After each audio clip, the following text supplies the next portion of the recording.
2,000 years before the birth of Christ, we planted corn, and from the corn we learned to measure the seasons. And from that knowledge we invented the calendar. 2,000 years before the birth of Christ, the Olmec people inhabiting the Gulf Coast in the region now comprising the states of Veracruz and Tabasco began the creation of their culture.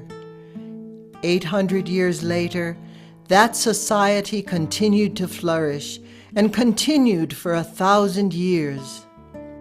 A peaceful people who left us samples of their naturalistic and symbolic art, hieroglyphic and picture writing, plazas and small platforms, as we see here in front of the governor's palace at Uxmal in the Yucatan, and ball courts, as in El Tajín in the state of Veracruz, and the 5-foot colossal heads carved of basalt.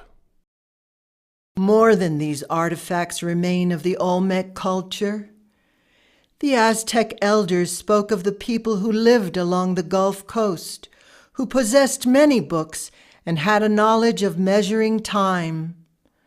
Hieroglyphics found at the ceremonial center of Monte Alban are, by most accounts, Olmec in origin.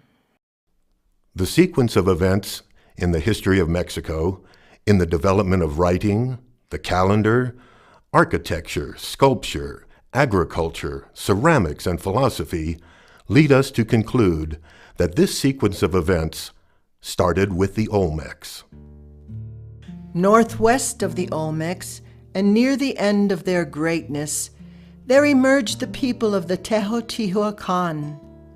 Today, their city, the city of the gods, is the most impressive to be seen in all of the Americas. Their culture flourished from the beginning of the Christian era to 750 AD.